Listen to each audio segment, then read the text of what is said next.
विद्यार्थी मित्रांनो, अनेक संस्थांचे अर्ज करण्याला सुरुवात झालेली आहे, ज्यामध्ये बार्टी, आरटी, कार्टी, सारथी आणि महाज्योती अशा वेगवेगळ्या संस्थांमध्ये अनेक वेगवेगळ्या स्पर्धा परीक्षांसाठी अर्ज प्रक्रिया सुरू झालेली आहे, ज्यामध्ये तुम्हाला 72,000 पासून 1,61,000 ते 1,71,000 पर्यंत शिष्यवृत्ती दिली जाते। त्या जे फॉर्म जेव्हापासून सुरू झाले त्याच्यामार्फत अनेक विद्यार्थ्यांचे खूप वेगवेगळे प्रश्न येत आहे। संपूर्ण जे प्रश्न आहेत, 5 कॉमन प्रश्न आहेत, त्या 5ही प्रश्नांची उत्तरे डिटेल्समध्ये सांगणार आहे। फक्त व्हिडिओ शेवटपर्यंत बघा आणि चॅनलला जर सबस्क्राईब केले नसेल तर सबस्क्राईब करा अशाच प्रकारचे व्हिडिओ बघण्यासाठी। आता सर्वात महत्त्वाचा आणि मेजर जो प्रश्न येत आहे, सर्वात जो महत्त्वाचा प्रश्न आहे, आधी लाभ घेतला। आता काही विद्यार्थी बोलेल मी आधी आरटीचा लाभ घेतला, बार्टीचा कोणत्याही संस्थेचा आधी मी लाभ घेतला आहे, आधी फॉर्म भरला होता, तर आता फॉर्म भरू शकतो का, पुन्हा लाभ घेऊ शकतो का, हा महत्त्वाचा प्रश्न आहे। त्याच्यानंतर जो दुसरा प्रश्न आहे, एकापेक्षा जास्त फॉर्म भरू शकतो का। आता विद्यार्थी बोलतील की मी पोलीस भरतीलाही फॉर्म भरत आहे, एमपीएससीला फॉर्म भरायचा आहे, असे बँकिंगला देखील फॉर्म भरायचा आहे, एकापेक्षा जास्त फॉर्म भरू शकतो का, असा दुसरा प्रश्न आहे। आणि तिसरा जो प्रश्न आहे, नक्की कोणते फॉर्म भरले, कोणत्या स्पर्धा परीक्षांसाठी, कोणत्या कॅटेगरीचे म्हणजे कोणत्या संस्थेसाठी फॉर्म सुटलेले आहे हेच विद्यार्थ्यांना माहीत कोणती। आणि विद्यार्थ्यांचा जो दुसरा प्रश्न आहे की कोणती संस्था कोणत्या कॅटेगरीला लाभ देते हे देखील माहीत नाही आणि कोणकोणते अर्ज सुटलेले आहेत। फक्त व्हिडिओ शेवटपर्यंत बघा, या 5 प्रश्नांची उत्तरे डिटेल्समध्ये मी तुम्हाला सांगेल। सर्वात पहिल्यांदा आपण समजून घेऊ, कोणती संस्था कोणत्या कॅटेगरीला शिष्यवृत्ती देत असते किंवा याच्यामध्ये मोफत प्रशिक्षण देत असते। सर्वात महत्त्वाचं ते समजून घेणे महत्त्वाचं आहे।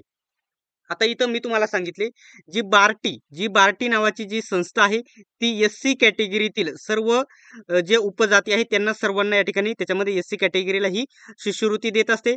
आणि टीआरटी ही नावाची जी संस्था आहे ती एसटी कॅटेगरीला ही शिष्यवृत्ती देत असते आणि बार्टी एससी कॅटेगरीला देत असते। त्याच्यानंतर आता एससी कॅटेगरीमध्ये तुम्हाला मातंग समाजाचे जे विद्यार्थी आहे हे नीट समजून घ्या। एससी कॅटेगरीमधील मातंग समाजाचे जे विद्यार्थी आहे त्यांच्यासाठी नवीन जी संस्था आहे ती आरटी नावाची संस्था आहे। आता काही विद्यार्थी आता हे मातंग कॅटेगरीचे विद्यार्थी एससी कॅटेगरीमध्ये येतात, ते बार्टीमध्ये फॉर्म भरायला जातात, परंतु तेथे मातंग जो उपजात आहे ती तेथे दाखवतच नाही, तर त्यांनी कशामध्ये फॉर्म भरायचा आहे, त्यांनी आरटी मध्ये फॉर्म भरायचा आहे। हा पॉईंट तुम्ही लक्षात घ्यायचा आहे, ठीक आहे। त्यांनी बार्टीमध्ये फॉर्म भरायचा नाही, एससी कॅटेगरीमधील मातंग जमातीचे विद्यार्थी आहेत त्यांनी आरटी मध्ये फॉर्म भरायचा आहे।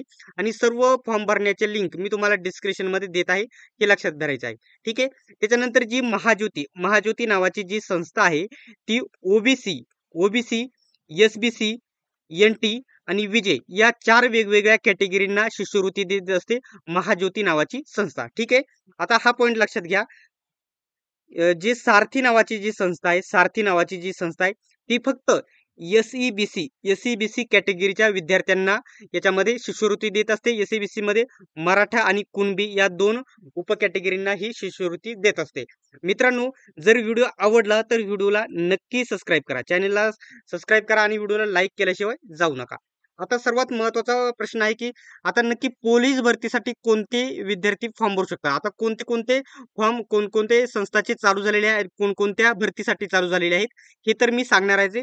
पण मुद्दा लक्षात घ्या तुम्ही, इथं पोलीस भरतीचा सर्वात जास्त प्रश्न येत असल्यामुळे मी क्लिअर करतो। पोलीस भरती इथे लिहितो, पोलीस भरतीचे सध्या टार्टीचे फॉर्म चालू झालेले नाहीत, महाज्योतीसाठी देखील चालू झालेले नाहीत आणि साठी देखील चालू झालेले नाहीत।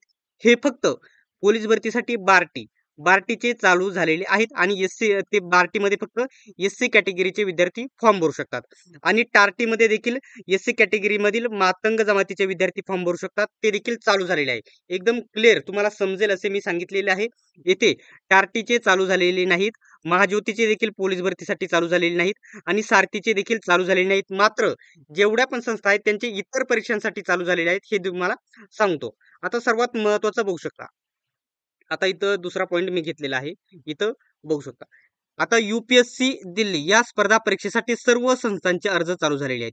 त्याच्यानंतर यूपीएससी महाराष्ट्र सर्व संस्थांचे अर्ज चालू झालेले आहेत। एमपीएससी स्टेट सर्व्हिस सर्व स्पर्धा परीक्षा संस्थांचे अर्ज चालू आहेत। एमपीएससी मेस सर्व संस्थांचे अर्ज चालू आहेत। आता एमपीएससी कंबाईन साठी एमपीएस सर्वांचे चालू नाही, इथं आरटी आणि महाज्योती या तीनच संस्थांचे चालू आहेत. इथं सारथी आणि टार्टीचे चालू नाही. हा पॉईंट तुम्ही इथे लक्षात घ्यायचा आहे. ठीक आहे. त्याच्यानंतर बँकिंग रेल्वेचे साठी सर्व संस्थांचे अर्ज चालू आहेत. ठीक आहे. त्याच्यानंतर एस-एस-सी, सी-जी-एल, महाज्योतीचे अर्ज चालू आहेत. सर्वात महत्त्वाचा जो वारंवार विचारला जाणारा प्रश्न, पोलीस भरतीसाठी फक्त बार्टी आणि आरटीचे चालू आहेत. त्याच्यामध्ये बार्टी आणि आरटीचे चालू आहेत. त्याच्यानंतर तिथे टार्टीचे चालू नाहीत, सारथीचे चालू नाहीत आणि महाज्योतीचे देखील पोलीस भरतीसाठी चालू नाही. फक्त बार्टी आणि आरटीचे सध्या चालू आहेत. ठीक आहे. त्याच्यानंतर शिक्षक भरती टेटसाठी तयारी करणाऱ्या विद्यार्थी महाज्योती या संस्थेचे अर्ज चालू आहेत आणि एफ-एम, एफ-सी या भरतीची तयारी करणाऱ्या विद्यार्थ्यांसाठी बार्टी, टार्टी आणि सारथी या 3 संस्थांचे अर्ज इथे चालू आहेत. आता विद्यार्थ्यांचा जो शेवटचा एक पॉइंट मी कव्हर करून घेतो.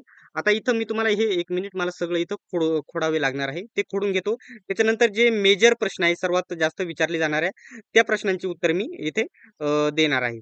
आता जो मेजर प्रश्न आहे, मी तुम्हाला सर्वात पहिल्यांदा सांगतो. आधी लाभ घेतला आहे कोणत्याही अंतर्गत. आता आता तुम्ही तुमच्या समोरच आहे कोणती संस्थे कोणत्या कॅटेगरीला तुम्ही या ठिकाणी फॉर्म भरू शकत आहात. आता बार्टीचे विद्यार्थी मी इथे समजावून सांगतो. समजा मी बार्टीचा विद्यार्थी आहे, म्हणजे एस-सी कॅटेगरीचा एक विद्यार्थी आहे. ठीक आहे. मी एस-सी कॅटेगरीचा विद्यार्थी आहे. मी मागील वर्षी 2023 किंवा 2024 मध्ये पोलीस भरतीसाठी या संस्थेचा लाभ घेतलाय. फक्त उदाहरण समजून घ्या. मी या कॅटेगरीतला नाही आणि लाभही घेतला नाही. मी वेगवेगळ्या कॅटेगरीचा फक्त समजावून सांगत आहे. ठीक आहे. आता समजा मी एस-सी कॅटेगरीचा आहे आणि 2023 मध्ये मी पोलीस भरती किंवा एमपीएससीचा याच्यामध्ये लाभ घेतलेला आहे. मोफत प्रशिक्षण घेतलेले आहे आणि पैसे देखील घेतलेले आहेत. तर आता मला यावर्षी परत 2025 मध्ये अर्ज आलेले आहेत. मला फॉर्म भरायचा आहे. तर मी याच्यामध्ये फॉर्म भरू शकता. तर तुम्हाला एवढं सांगायचं आहे, बार्टीमध्ये कोणतीही या ठिकाणी स्पर्धा परीक्षा असो, मी पुन्हा या संस्थेचा लाभ घेऊ शकतो. मी पुन्हा याच्यामध्ये अर्ज भरू शकतो. ठीक आहे. मी भरू शकतो आणि पुन्हा लाभ देखील घेऊ शकतो. हा प्रश्न मी कव्हर केला. आता त्याच्यानंतर मी दुसरं सांगतो. मी आता समजा यावर्षी 2025 मध्ये आता समजा आता मी टार्टीचं उदाहरण घेतो. ठीक आहे. मी टार्टी याचं उदाहरण घेतो. तर याच्यामध्ये मला या ठिकाणी पोलीस भरतीलाही फॉर्म भरायचा आहे. मला एमपीएससीलाही फॉर्म भरायचा आहे. मला एस-एस-सी, सी-जी-एलला देखील भरायचा आहे. मला एमपीएससी बँकिंगला देखील भरायचा आहे. तर मी वेगवेगळ्या एवढ्या पण कॅटेगरी स्पर्धा परीक्षेच्या कॅटेगरी आहे. कॅटेगरी मात्र एकच आहे. ठीक आहे. पण मी वेगवेगळ्या स्पर्धा परीक्षा आहेत. त्याच्यामध्ये पोलीस भरतीसाठी, एमपीएससीसाठी, सीजीएलसाठी, कंबाईनसाठी, बँकिंगसाठी अशा वेगवेगळ्या स्पर्धा परीक्षांसाठी अर्ज भरू शकतो का? वेगवेगळे अर्ज. तर तुम्ही सर्व जेवढ्या पण वेगवेगळ्या 4 स्पर्धा परीक्षा आहेत एकच कॅटेगरीमधून सर्वांसाठी तुम्ही अर्ज करू शकता. तो ऑप्शन तुम्हाला कुठे भेटेल हे मी तुम्हाला शेवटला सांगेल. ठीक आहे. हे मी येथे कव्हर केले. म्हणजेच तुम्ही आधी लाभ घेतला असेल तरी देखील पुन्हा लाभ घेऊ शकता आपल्या कॅटेगरीमधून आणि अनेक पोलीस भरती, एमपीएससी, बँकिंग, सीजीएल अशा वेगवेगळ्या स्पर्धा परीक्षांसाठी देखील तुम्ही अर्ज करू शकता. परंतु याच्यामध्ये एक ट्विस्ट आहे, तो तुम्हाला मी सांगतो. आता त्याच्यानंतर सर्व स्पर्धा परीक्षांसाठी तुमची एक परीक्षा होईल. एक परीक्षा घेतली, त्याच्यामध्ये तुम्ही समजा मी पोलीस भरतीसाठी भरलाय, अशा वेगवेगळ्या 4 परीक्षांसाठी फॉर्म भरलाय. परंतु मला एकाच याचा लाभ घेता येईल. एकाच स्पर्धा परीक्षा. आता पोलीस भरतीचा घेतला तर मला एकाच घेता येईल. पोलीस भरतीसाठी घेतला तर एमपीएससीसाठी घेता येणार नाही. सीजीएल, बँकिंगसाठी घेणार नाही. जेवढे पण 4-5 ऑप्शन आहेत त्याच्यापैकी तुम्ही 4ही साठी तुमची निवड झाली तर तुम्हाला एकाच स्पर्धा परीक्षेचा याच्यामध्ये लाभ घेता येईल. 4हींचा लाभ घेता येणार नाही. तुम्ही फॉर्म किती भरू शकता, परंतु त्याच्यापैकी एकच त्याचा लाभ घेऊ शकता. ठीक आहे. हा पॉइंट मी क्लिअर केला. आणि तुम्हाला आता एक प्रश्न, जो पहिला प्रश्न मेजर प्रश्न होता, मी आधी लाभ घेतला आहे, मी त्याचा पुन्हा लाभ घेऊ शकतो का? तर होय, तुम्ही लाभ घेऊ शकतात. दुसरा प्रश्न आहे, मी एकापेक्षा जास्त अर्ज करू शकतो का? तर तुम्ही एकापेक्षा जास्त जेवढ्या पण वेगवेगळे स्पर्धा परीक्षा आहेत त्याच्यामध्ये फॉर्म भरू शकतात. याच्यामध्ये डाऊट नाही. ठीक आहे. आता जो मेजर प्रश्न आलेला आहे पोलीस भरतीचा, मी आधीच तुम्हाला सांगितले. पोलीस भरतीसाठी फक्त बार्टी आणि आरटीचेच फॉर्म चालू आहेत. ही आरटीआय साठी चालू झालेली नाहीत, महाज्योतीसाठी चालू झालेली नाहीत आणि सारथीसाठी देखील चालू झालेले नाहीत. हा मेजर प्रश्न होते. वारंवार विद्यार्थ्यांचे हेच प्रश्न येत होते. ठीक आहे. आता या जो 5 प्रश्न मी याच्यामध्ये जर कोणत्याही प्रकारचा जर तुमच्या समोर जर डाऊट असेल तर कमेंट बॉक्समध्ये तुम्ही नक्कीच विचारा आणि अशाच प्रकारचे व्हिडिओ बघत राहण्यासाठी चॅनेलला सबस्क्राईब करा आणि बेल आयकॉनलाही ऑन करा. सर्वांनी व्हिडिओ शेवटपर्यंत बघितल्याबद्दल धन्यवाद. भेटूयात आपण नेक्स्ट व्हिडिओमध्ये.